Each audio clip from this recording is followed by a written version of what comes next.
నైవేద్యం అనగా దేవునికి సమర్పించేది అని అర్థం. అది ఆహారమే కానీ, వస్తువే కానీ, వ్యక్తే కానీ దేవునికి సమర్పించేదాన్ని నైవేద్యం అంటారు. దేవుని యొద్ద నుండి పొందుకున్న దాన్ని ప్రసాదము అంటారు. మన కీబోర్డ్ ప్లేయర్ పేరేంటి? వరప్రసాద్. పేర్లు వింటారు కదా. ప్రసాదం. ప్రసాదం అంటే దేవుని యొద్ద నుండి పొందుకున్నది. ఫస్ట్ సెషన్లో కొంత నేను చెప్పాను. ఈ సెకండ్ సెషన్లో అలాగే రాగల 2-3 వారాల్లో నైవేద్య బలి గురించి చెప్తాను. 23 సంవత్సరాలు అవుతుంది నేను సేవకొచ్చి. ఈ నైవేద్య బలిని గురించి ఎన్నడూ గతంలో విపులంగా నేను చెప్పలేదు. కామారెడ్డి మీటింగ్స్లో నైవేద్య బలి గురించి సంఘానికి తెలియచేయమని ఆత్మదేవుడు నన్ను ప్రేరేపించడాన్ని బట్టి ఈ వర్తమానాన్ని మోసుకొని మీ ఎదుట నిలవబడ్డాను. ఫస్ట్ సెషన్లో వాక్యం కూడా వినండి. అసలు నైవేద్య బలి ఎప్పుడు అర్పించారు? నైవేద్య బలి మనకు నేర్పే పాఠం ఏంటి? నైవేద్య బలిని అర్పించటానికి వాడినటువంటి దినుసులు, పదార్థాలు ఏంటి? చూడండి, లేవియాకాండం 2వ అధ్యాయం 1, 2, 3 వచనాలు. లేవియాకాండం, ఇశ్రాయేల్ చదువు.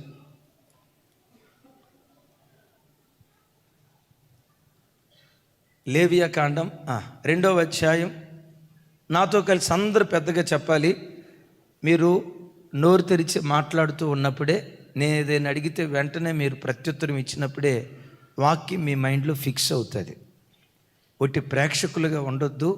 ఉత్తర ప్రత్యుత్తరాలు వాక్యం చెప్పేటప్పుడు జరగాలి. ఏం జరగాలి? ఒట్టి ఉత్తరమే రాస్తే అది చేరిందో లేదో ఎవరికి అర్థం కాదు. ఉత్తరానికి ఏవి రావాలి? నేను ఏదైనా మిమ్మల్ని అడిగితే మీరు నాకు ప్రత్యుత్తరం చెప్పాలి. అప్పుడు వాక్యం స్టాంప్ లాగా మీ హృదయంలో నాటబడునుగాక. నాతో కలిసి, ఒకడు యెహోవాకు నైవేద్యము చేయునప్పుడు అతడు అర్పించున్నది గోధుమ పిండి అయి ఉండవలెను. అతడు దాని మీద నూనె పోసి సాంబ్రాణి వేసి యాజకులకు అహరోను కుమారుల యొద్దకు దాన్ని తేవలెను. అందులో నుండి యాజకుడు తన చారతో చేరెడు నూనెయు చేరెడు గోధుమ పిండియు. ఎంత? చేరెడు అంటే శాంతాడంతగా తల్లి. చేరెడు అంటే ఇది కదా, అంతే కదక్క. చేరెడు గోధుమ పిండి, రైట్. చేరెడు నూనెయు దాని సాంబ్రాణి అంతయు తీసుకొని యెహోవాకు ఇంపైన సువాసన గల హోమముగా బలిపీఠము మీద అందులో ఒక భాగమును జ్ఞాపకార్థముగా దహింపవలెను. ఆ నైవేద్య శేషము అహరోనుకును అతని కుమారులకు ఉండును. యెహోవాకు అర్పించు హోమములలో అది అతి పరిశుద్ధము. అతి పరిశుద్ధుడా. విన్నారు కదా? పరిశుద్ధ గ్రంథమైన బైబిల్లో 5 బలులు ఉన్నాయి. ఈ 5 బలులన్నిటిలో అతి పరిశుద్ధమైన బలేదో తెలుసా? నైవేద్య బలి. ఏంటయ్యా 5 బలులు అంటారా? నంబర్ 1 దహన బలి, నంబర్ 2 నైవేద్య బలి, నంబర్ 3 సమాధాన బలి, నంబర్ 4 పాప పరిహారార్థ బలి, నంబర్ 5 అపరాధ పరిహారార్థ బలి. రైట్. ఎన్ని బలులు ఉన్నాయి పాత నిబంధనలో? పెద్ద బలులుగా పిలువబడుతున్న బలులు 5 బలులు.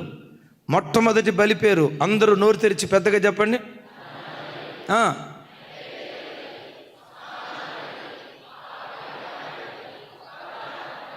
బాల్కనీలో ఉన్న బిడ్డలు మీరు ఆగండి తల్లి.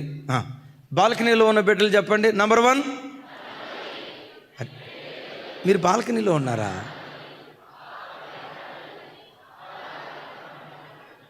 ఎన్ని బలులు? ఈ 5 బలులో యేసుక్రీస్తు వారు శిలువ మ్రాను మీద అనుభవించిన పంచ గాయాలకు గుర్తు. పంచ గాయాలకు గుర్తు. పాత నిబంధనలో కనపడుతున్న ఈ 5 బలులు రాగల కాలంలో యేసుక్రీస్తు వారు శిలువ మ్రాను మోసేటప్పుడు ఆయన అనుభవించబోయే పంచ గాయాలకు ఈ 5 బలులు సాదృశ్యంగా ఉన్నాయి. అయితే ఈ 5 బలుల్లో నైవేద్య బలి చాలా ప్రత్యేకమైంది. తతిమ 4 బలుల్లో రక్త ప్రోక్షణ ఉండేది. నైవేద్య బలిలో ఎక్కడ వెతికినా రక్త ప్రోక్షణ కనపడదు. నైవేద్య బలి అర్పించడానికి ఆ కాలంలో 4 దినుసులు వాడారు, అంటే 4 పదార్థాలు వాడారు. 3 మాటలు ఇప్పటికే విన్నాం. నైవేద్య బలిని గోధుమ పిండితో చేయాలి. నంబర్ 1 గోధుమ పిండి, నంబర్ 2 నూనె, నంబర్ 3 సాంబ్రాణి. ఆగాగా 4వది ఏమై ఉండొచ్చు? అయితే పొద్దున ఎవరో ఈయనుండి ఉంటారు. అది జరిగింది తమ్ముడు. 4వది ఉప్పు. నీ ప్రతి నైవేద్యములో ఉప్పును చేర్చాలి అని అంటాడు. సో నైవేద్య బలి అర్పించేటప్పుడు దైవజనమ 4 రకాలైన దినుసులు వాడారు. ఆగండి అందరు నా వైపు చూడండి. ఎన్ని దినుసులు వాడారు? సిస్టర్ చెప్పండి. మొదటిది, 2, 3. బ్రదర్స్ చెప్పండి. మొదటిది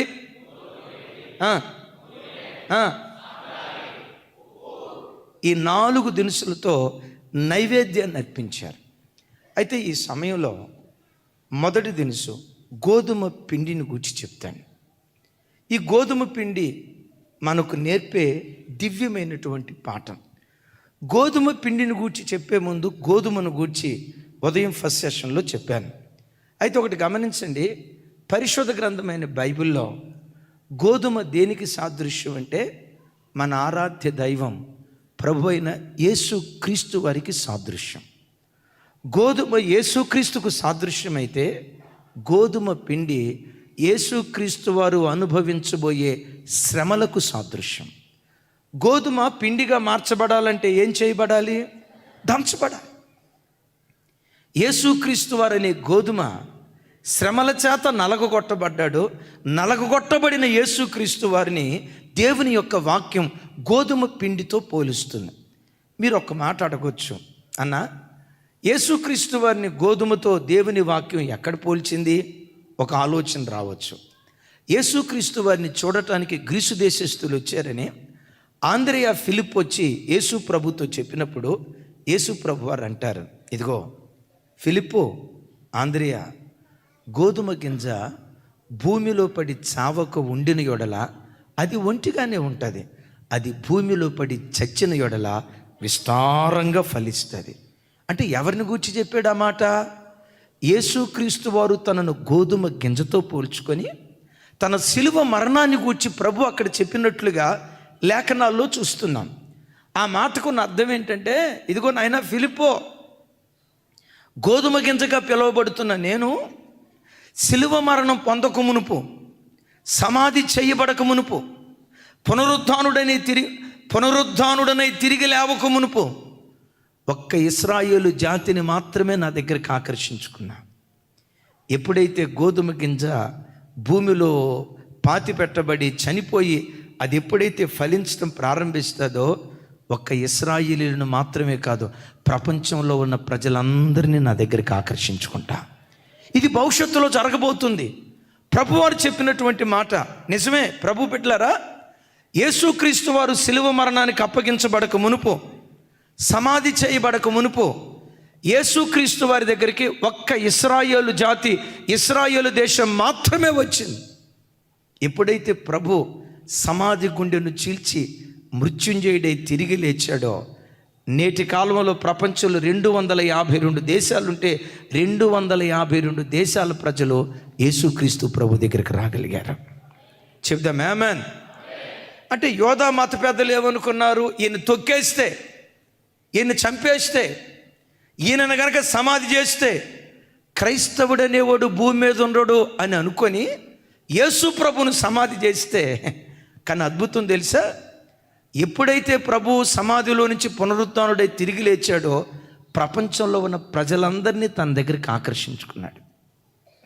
యేసుక్రీస్తులో ఎట్టి శక్తి ఉందో ఆయన ఆరాధించే ఆయన పిల్లలైన మనలో కూడా అట్టి శక్తినే దేవుడు అనుగ్రహించాడు. నువ్వు బ్రతికే చోట కొంతమంది నిన్ను తొక్కాలని ప్రయత్నం చేస్తారు. తొక్కటానికి కూడా దేవుడు అనుమతిస్తాడు. నీ ఉద్యోగ స్థలంలో కానీ, నీ వ్యాపార స్థలంలో కానీ, చివరికి నీ కుటుంబంలో కానీ, నీ బంధువుల్లో కానీ, వీళ్ళ కుటుంబం పైకి రాకూడదురా, వీళ్ళ పిల్లలు పైకి రాకూడదురా, వీళ్ళ సేవ పైకి రాకూడదురా, వీళ్ళ సంఘం పైకి రాకూడదురా అని కొంతమంది దుష్టశక్తులు లాంటి వ్యక్తులు నిన్ను తొక్కాలని ప్రయత్నం చేస్తారు. ఓ మాట తెలుసా, తొక్కేటప్పుడు దేవుడు అనుమతిస్తాడు. సరే తొక్కని, అణచాలని ప్రయత్నం చేయని. వారు తొక్కుతూ ఉన్నప్పుడు దేవుడు మౌనంగా ఉంటాడు, అనుమతినిస్తాడు. కానీ భవిష్యత్తులో ఏం జరుగుతుందో తెలుసా, ఎక్కడ తొక్కబడ్డావో అక్కడే ప్రభంజనులాగా దేవుడు నిన్ను లేవనెత్తటం ప్రారంభిస్తాడు. ఎక్కడ అణచబడ్డావో, అయిపోయిందిరా నా పని, పాతాళానికి వెళ్ళిపోయానురా, ఇక నా బ్రతుకులో మంచి రోజులు లేవురా, అదో పాతాళానికి నేను వెళ్ళిపోయాను అని అనుకుంటూ ఉంటుండగా విచిత్రం ఏంటో తెలుసా, పాతాళపు అంచు నుండి, పతనావస్థ నుండి దేవుడు లేవనెత్తి పతాక స్థాయికి తన మహిమ కొరకు దేవుడు తీసుకొని వెళ్తాడు. అయితే ఒకటి గమనించు, తొక్కబడటానికి దేవుడు అనుమతిస్తాడు. ఉద్యోగంలో తొక్కబడతావు, వ్యాపారంలో తొక్కబడతావు, సేవలో తొక్కబడతావు, తోటి సేవకుల ద్వారా తొక్కబడతావు, తోటి విశ్వాసుల ద్వారా తొక్కబడతావు. నీ చుట్టూ తొక్కే వ్యక్తులను దేవుడు అనుమతిస్తాడు. తొక్కేటప్పుడు సంయోచితంగా వ్యవహరించు. వాడు నన్ను తొక్కాడు కదా, ఖాళీ పూర్తి చేయండి, నేను కూడా అని దొక్కుతానా? ఆడు మాట అన్నాడు కదా, మనం అసలు తగ్గకూడదు, మనం కూడా నన్నాల్సిందే అని అట్లా మనం పరిగెత్తొద్దాం.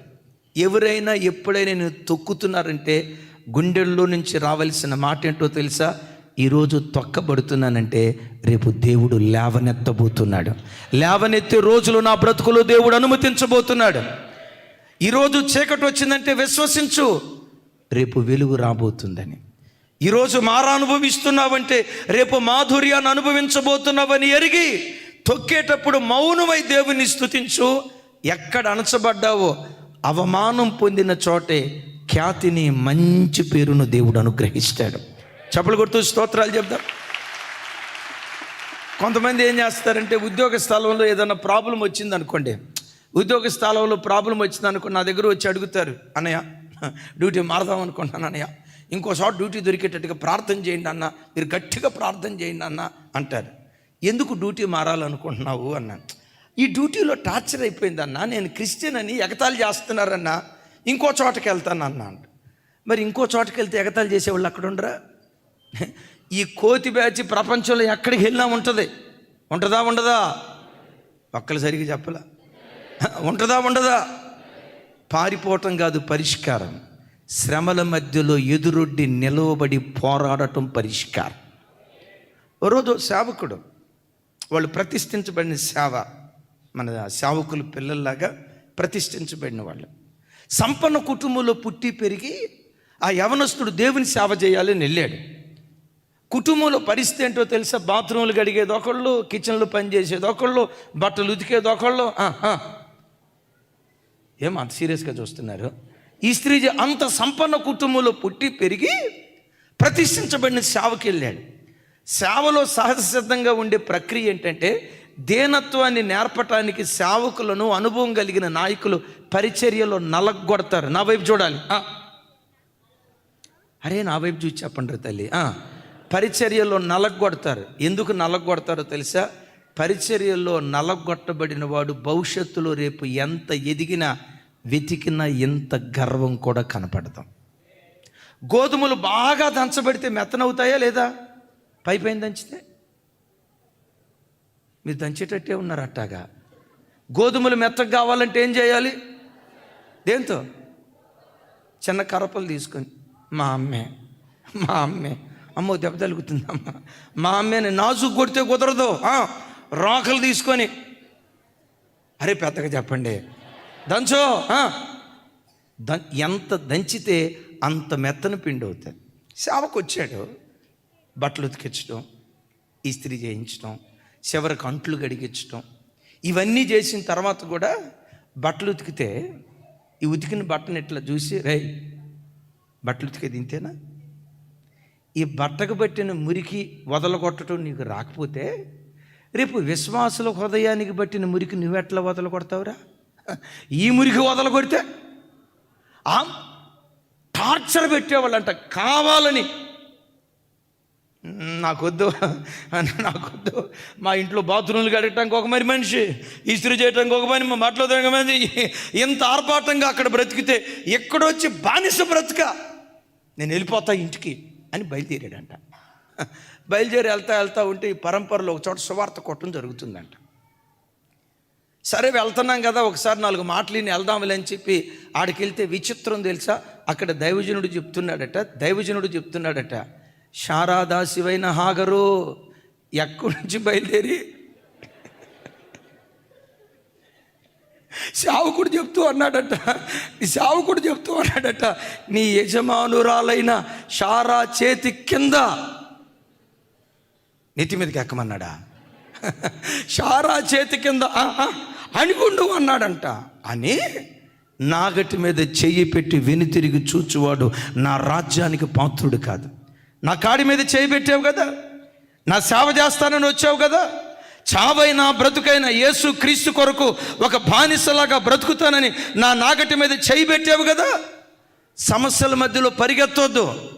ఎక్కడ సమస్య ఉందని అక్కడికి పారిపోవద్దు, అక్కడ సమస్య ఉందని ఇంకో చోటకి పారిపోవద్దు. సమస్య ఉన్న చోటే నిలవబడి ఈ సమస్యను ఎదుర్కోవటానికి కావలసిన ధైర్యం, ఈ శ్రమను భరించడానికి కావలసిన ఓర్పు, ఆ కృప నాకు దయచేయి. ఇది నువ్వు దేవుణ్ణి అడుగు. దేవుడు మాట్లాడితే దేవుడు మాట్లాడేవాడు అని బైబిల్లో చదివేనే కానీ నా వ్యక్తిగత జీవితంలో దేవుడు నాతో మాట్లాడాడని ఎక్కడి నుంచి పారిపోయాడో అక్కడికే వెళ్ళాడట. కొన్ని దినాలు అక్కడ పెరిగాడు. ఆ సేవకుని వేరే బ్రాంచ్ సంఘానికి పంపించారు. ఆయన అక్కడ అడుగు పెట్టక మునుపు 200 మంది 200 మంది ఉండేవాళ్ళట. పరిచర్యలో నలగొట్టబడి కొన్ని సంవత్సరాల తర్వాత ఆ సేవకుని అక్కడికి పంపిస్తే 200 మంది ఉన్న సంఘం 2000 సంఘంగా దేవుడు ఆశీర్వదించాడు. బాబు, నువ్వు ఎక్కడ అడుగు పెట్టిన పరిచర్య ఎందుకు ఇట్లా దీవించబడుతుంది? కొంతమంది అణచాలని ప్రయత్నం చేసినా, తొక్కాలని ప్రయత్నం చేసినా నేను పారిపోవటానికి ఇష్టపడలేదు. అక్కడే నిలవబడి సమస్యను ఎదుర్కోవటం నేను నేర్చుకున్నాను. దైవజనమా, యేసుక్రీస్తు అనే గోధుమ గింజను చంపి భూమిలో పాతిపెట్టి, బైబిల్లో రాయబడి ఉంటుంది, అతని జీవము భూమి మీద నుండి తీసేసేద్దాం అని అనుకున్నారట. జీవాన్ని భూమి మీద నుండి తీసేద్దామని అనుకుంటే ఆ యేసుక్రీస్తు ఏమయ్యారో తెలుసా? అనేకులకు జీవాన్ని పోసే జీవదాతగా మారిపోయాడు ఆయన. చప్పలు కొట్టో స్తోత్రాలు చెప్పు. అసలు ఈయన జీవాన్నే భూమి మీద నుండి తీసేద్దామని అనుకుంటే ఆయన జీవించి మనందరికీ జీవాన్ని పోసే జీవదాతగా ప్రభు మారాడు. బిడ్డలారా చూడండి, ఎక్కడైనా నేను తొక్కుతున్నారేమో కలవరపడకు, ఎగతాళి చేస్తున్నారేమో దిగులు పడకు. బ్రతుకంతా ఇట్లాగే తొక్కబడతానేమోనయ్యా, బ్రతుకంతా ఇలా ఎగతాళి చేయబడతానేమోనయ్యా, బ్రతుకంతా ఇలా అవమానమే అనుభవిస్తానేమోనయ్యా అని అనుకోకు. ఎంత కాలం దాచబడతావో అంత వెలుగులోనికి తీసుకొచ్చే దినాలు దేవుడు నీకు అనుగ్రహిస్తాడు.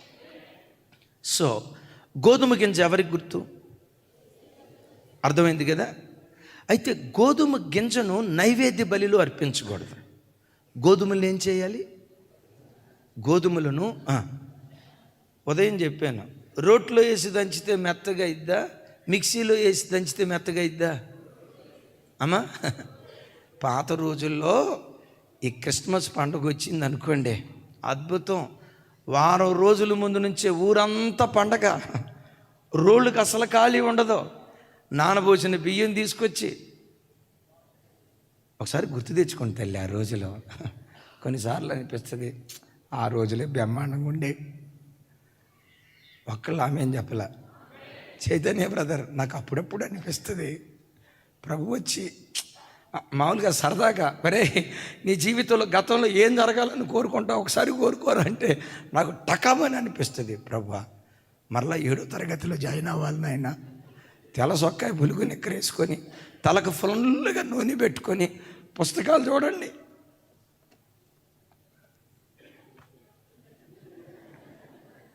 మా రోజుల్లో ఈ కాలంలో ఉన్నట్లుగా బ్యాగులు ఉన్నాయాక మొత్తం ఇంత ఎత్తు పుస్తకాలు. అసలు ఆ రోజులు గుర్తొస్తే ఇంకోసారి హై స్కూల్కి వెళ్తే ఎంత బాగుండో కదా అనిపిస్తుంది. రైట్. దైవజనమా, గోధుమలుగా తీసుకొచ్చి అర్పించకూడదు. గోధుమలు ఏం చేయాలి?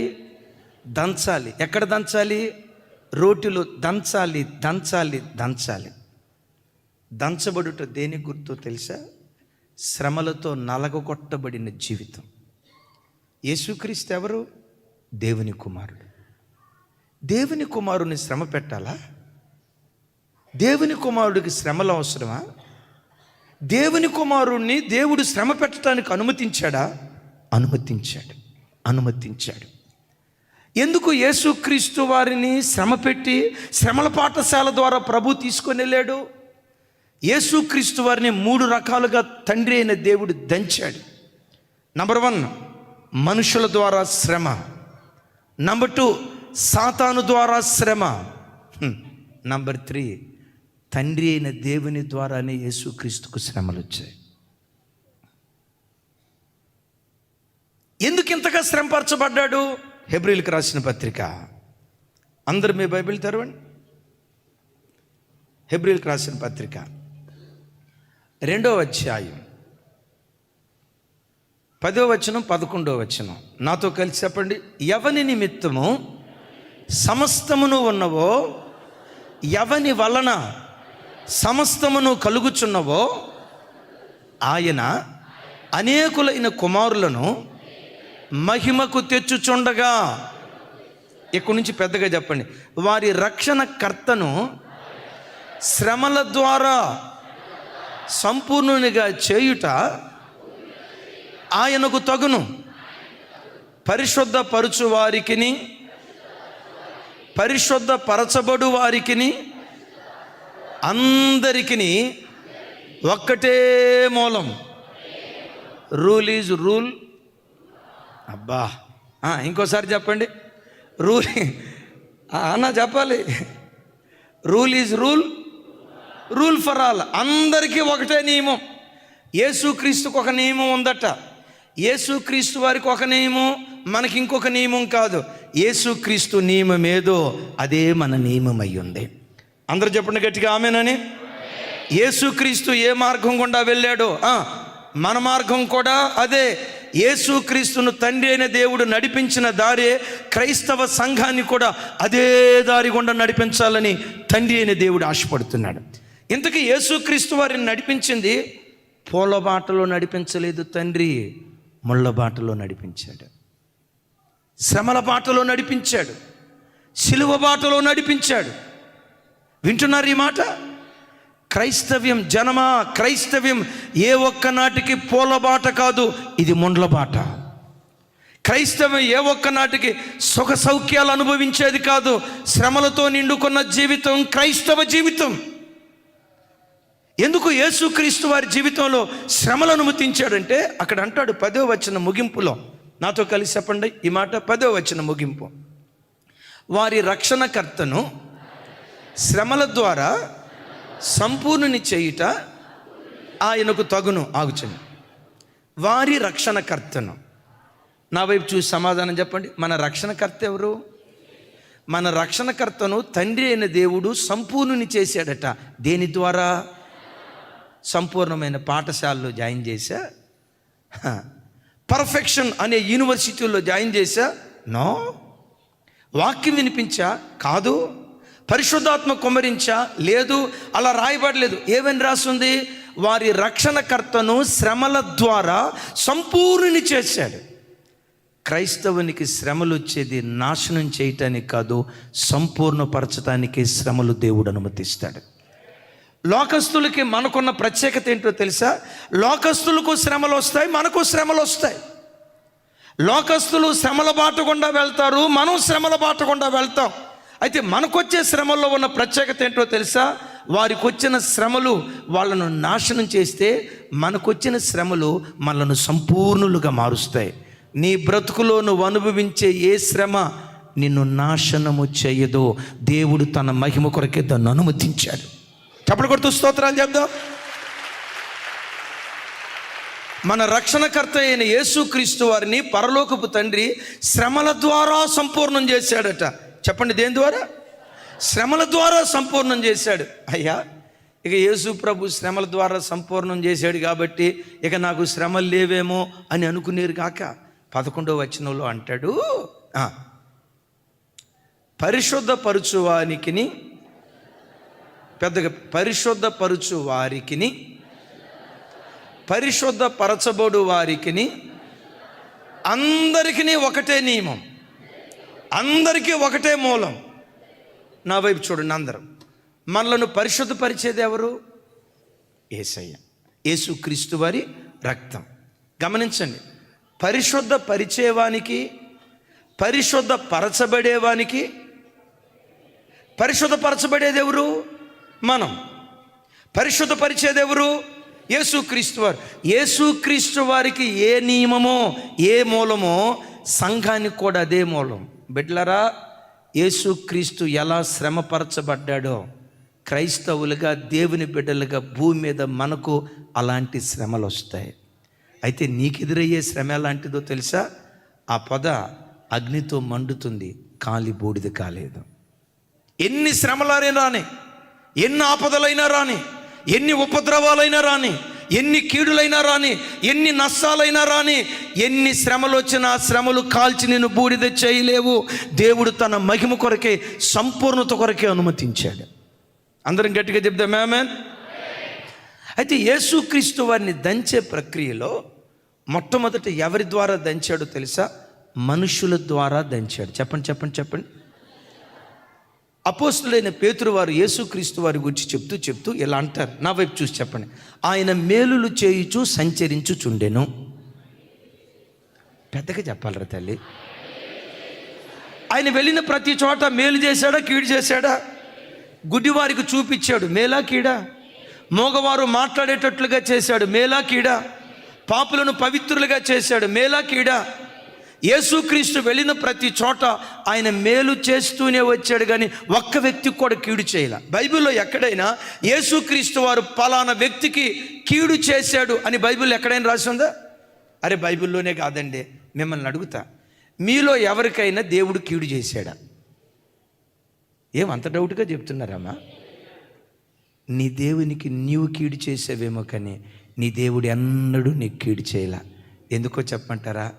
నేను ప్రకటించే నా దేవుడు కీడు చేయుట చేతగాని దేవుడు.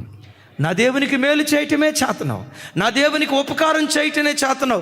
వాక్యం అంటుంది, యెహోవా అందరికీ ఉపకారి. ఎందరికీ? నమ్మని వారికి కూడా ఆయన ఉపకారే. నేనంట, నమ్మని వారికే ఆయన ఉపకారం చేసినప్పుడు నమ్మిన నీకెలా ఉపకారం చేస్తాడు? పొరపాటు చేయడు. వెళ్ళిన ప్రతి చోటల్లో ప్రభు మేలు చేస్తూ వచ్చాడు. కానీ విచిత్రం ఏంటో తెలుసా?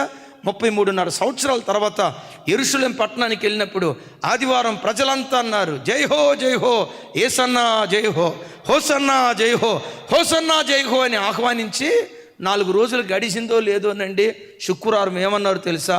ఆయనను సిలువ వేయడు. పిలాతు అంటాడు, నోరుమేండ్రా, బిగ్గరగా కేకలేశారు, ఆయనను సిలువ వేయండి. రే నోరుమైండి, ఏంలో నాకు ఏ దోషం కనపడలేదు అని అంటే బైబిల్లో అక్కడ ఏం రాయబడిందో తెలుసా? వారు మరి బిగ్గరగా కేకలు వేశారు. ఏమని? ఆదివారం ఏమన్నారు? అరే తమ్ముడా జీవన్, ఆదివారం ఏమన్నారు? శుక్రవారం ఏమన్నారు? ఆదివారం ఏమన్నారు? జిందాబాద్ జిందాబాద్, వర్ధిల్లాలి వర్ధిల్లాలి. శుక్రవారం ఏమంటున్నారు? కాదు, down down down down down down కాదు, సిలువేయండి అంటున్నారు. బిడ్డలారా, మానసికంగా ప్రభుని హింసించింది ఇంత అంత కాదు. ధర్మశాస్త్రోపదేశకుల ద్వారా హింసించబడ్డాడు. యోధా మత పెద్దల ద్వారా హింసించబడ్డాడు, యాజకుల ద్వారా, ప్రధాన యాజకుల ద్వారా హింసించబడ్డాడు. ఇదొక ఎత్తు అయితే రెండవ ఎత్తు ఏంటో తెలుసా? ఆయన ద్వారా మేలు పొందుకున్న వాళ్ళే ఆయనకు కీడు చేయటానికి తిరుగుబాటు చేసి హింసించడానికి ప్రయత్నం చేశారు. వీటన్నిటికి మించి మానని గాయం ఏంటో తెలుసా? ప్రభు ఎవరిని నమ్మైతే ఈ ఆర్థిక విషయాలు అప్పగించాడో, నమ్మిన ఇస్కరియోతు యోధానే యేసయ్యను 30 వెండి నాణేలకు అమ్మేశాడు. ఇంత ఘోరమైన ప్రక్రియ జరుగుతున్నా ఒక్కళ్ళ మీద కూడా నోరు పారేసుకోకుండా శిలువ మీద అంటారు, తండ్రి వీరేమి చేయుచున్నారో వీరెరుగరు గనుక వీరిని క్షమించండి అని చేతులెత్తి వారిని క్షమించి తన ఆఖరి శ్వాస విడిచినట్లుగా లేఖనాల్లో చూస్తూ ఉన్నాం. దైవజనమా, యేసుక్రీస్తు వారి జీవితంలో శ్రమ పెట్టే మనుషులు ఎలా ఎదురయ్యారో సంగమా నా వైపు చూడండి. నువ్వు మంచిదానివైనా, నీ ప్రవర్తన మంచిదైనా, యోగ్యురాలుగా దేవుని సన్నిధిలో నువ్వు బ్రతుకుతున్నా, నీ చుట్టూతా సూటిపోటి మాటలతో హింస పెట్టే వ్యక్తులు నీ బ్రతుకులో ఎదురవుతారు. ఎందుకు వాళ్ళని అనుమతించాడో తెలుసా? నిన్ను మెత్తని పిండిగా మార్చడానికి. ఒక్కళ్ళు సరిగా చెప్పలా? ఏమన్నాను? ఇప్పుడు గోధుమ మెత్తని పిండి కావాలంటే ఏం కావాలి? రోకలితో. ఏ రోకలి? మనుషులని రోకలితో దంచుతాడు. అమ్మా, భర్తే కొన్నిసార్లు రోకలైపోతాడు. రోకలతో దంచేటప్పుడు పోతా, మా పుట్టింటికి పోతా, మా ఎట్లాంటి దరిద్ర మాటలు అనొద్దు. ప్రభా, ఓర్చుకునే శక్తి దయచే, భరించే శక్తి దయచే, నన్ను మెత్తని పిండిగా మార్చటానికే, నన్ను మెత్తని పిండిగా మార్చటానికే రోకలుగా నా భర్తను చేసావయ్యా. దంచనే. దంచేది నువ్వు నాశనం అవటానికి కాదు, మహిమ కలిగిన పాత్రగా మార్చటానికి దేవుడు అనుమతిస్తాడు.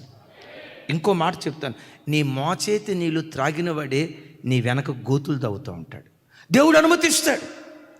నీ ద్వారా ఉపకారం పొందుకున్నవాడే, నీ ద్వారా మేలు పొందుకున్నవాడే, నీ ద్వారా లబ్ధి పొందుకున్న వ్యక్తి చివరికి నీ గుంటలు తవ్వే వ్యక్తిగా మిగిలిపోతాడు.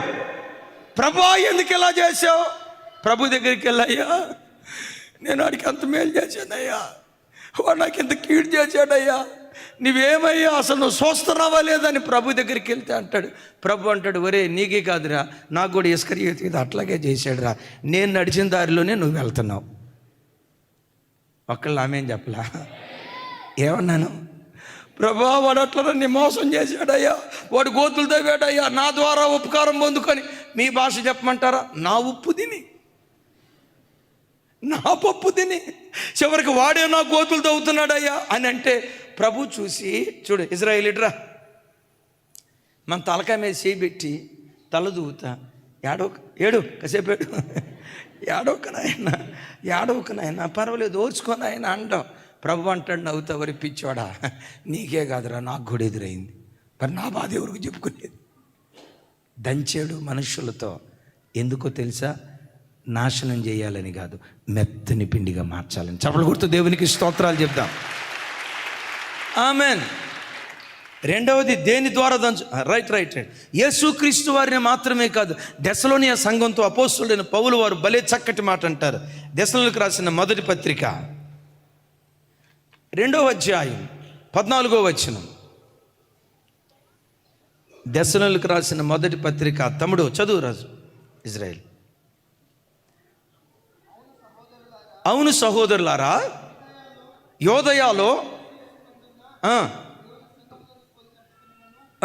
నడుచుకుని వారైతిరి, వారు యూదుల వలన అనుభవించినట్టి శ్రమలే మీరును మీ సొంత దేశస్థుల వలన అనుభవించుచుంటిరి. చప్పలు కొడుతూ స్తోత్రాలు చెప్దాం.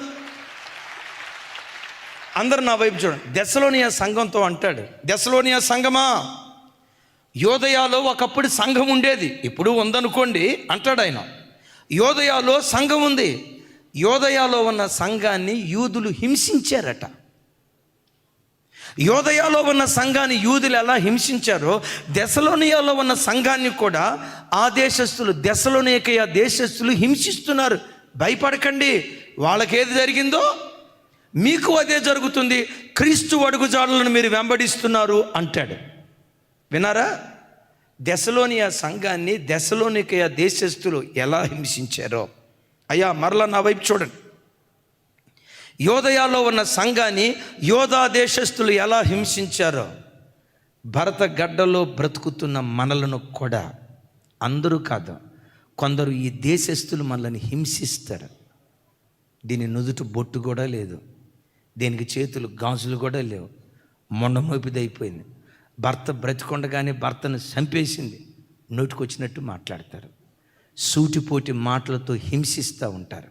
నేనంట వాళ్ళను దేవుడే అనుమతించాడు, దేవుడే అనుమతించాడు. అయితే ఎంతమందిని అనుమతించినా, నిన్ను నాశనం చేయాలని ఎంతమంది ప్రయత్నం చేసినా, నీ లోపట ఉన్న కృపేంటో తెలుసా? వారు శ్రమ పెట్టబడిన కొలది వర్ధెల సాగిరి. చెప్దాం ఆమేన్. ఎన్ని శ్రమలు నీకు ఎదురవుతాయో, మనుషుల ద్వారా ఎంత హింసను అనుభవిస్తావో అంతగా వృద్ధి పొందే కృపదేవుడు అనుగ్రహించునుగాక. రెండవ శ్రమ, రెండవది దేని ద్వారా దంచుతాడంటే సాతాను ద్వారా దంచుతాడు. వినండి మాట, సాతాను ద్వారా దంచుతాడు. అందరు చూడండి, యేసుక్రీస్తు ప్రభువుని సైతాను గాడు శోధించాడా లేదా? అరే గట్టిగానండి. యేసు ప్రభువారిని సైతాను గాడు శోధించబోయేటప్పుడు దేవుడు వచ్చి, సైతాను గానా, యేసు నామములో పో అన్నాడా? అనుమతించాడు. యోబు జీవితంలో యోబును దేవుడు శ్రమ పెట్టాడా? సైతాను గాడు శ్రమ పెట్టాడా? సైతాను గాడు శ్రమ పెట్టడానికి దేవుడు అనుమతించాడు. అయితే సైతాను గాడు మన జీవితంలో ప్రవేశించడానికి దేవుని అనుమతి లేకుండా వాడు అడుగుపెట్టాడు. సుమి, యోబును శ్రమ పెట్టాడు, దంచాడు. ఎలా దంచాడు? ఒకప్పుడు సంపన్న స్థితిలో ఉన్నవాడు, తూర్పు దిక్కునున్న ప్రజలందరిలో మిక్కిలి ధనవంతుడు. ఇప్పుడు ఏమైపోయాడు తెలుసా? తూర్పు దిక్కునున్న జనులందరిలో అతి అతి అతి దరిద్రుడిగా, పేదవాడిగా మారిపోయాడు. కొన్నిసార్లు ఆర్థిక పరిస్థితులు తలకిందులవుతాయి. నువ్వు భక్తిగా బ్రతికినా కలవరపడకు. పేదరికం ద్వారా శ్రమపరిచాడు. యోబును రోగం ద్వారా శ్రమపరిచాడు. మూడో మాట చెప్పమంటారా? మరణం ద్వారా కూడా శ్రమపరిచాడు. క్రైస్తవ జనమా, నేను దేవుని కొరకు బ్రతకాలి, దేవుని మార్గంలో నడవాలని నీవెంత ప్రయత్నం చేసినా, కొన్ని సందర్భాలలో సాతానుగాడు నిన్ను శ్రమపరచడానికి దేవుడు అనుమతిస్తాడు. సైతానుగాడు పేదరికం ద్వారా శ్రమపరుస్తాడు, రోగం ద్వారా శ్రమపరుస్తాడు, కొన్నిసార్లు మరణం ద్వారా శ్రమపరుస్తాడు. నీవేం చేయాలో తెలుసా? పేదరికం ద్వారా శ్రమపరిచేటప్పుడు, పేదరికం ద్వారా నేను పతనం చేయాలని ప్రయత్నం చేసేటప్పుడు ఒకరోజు వస్తుంది, గిన్నె నిండి పొంగి పొర్లేటట్లుగా నా దేవుడు నన్ను ఆశీర్వదిస్తాడు. దరిద్రుడైన నన్ను ఐశ్వర్యవంతునిగా మార్చడానికే కపాలమని అర్థమిచ్చే గొల్గతా పర్వతం మీద నా దేవుడు దరిద్రునిగా మారాడు. ఆయన కృప ఏ రోజైనా ప్రత్యక్షమై ఈ పెంట కుప్పల మీద నుంచి తప్పకుండా నన్ను పైకి లేవనెత్తుతుంది. లేవనెత్తబడి రోజు ఒకటి తప్పకుండా నా బ్రతుకులో వస్తుంది.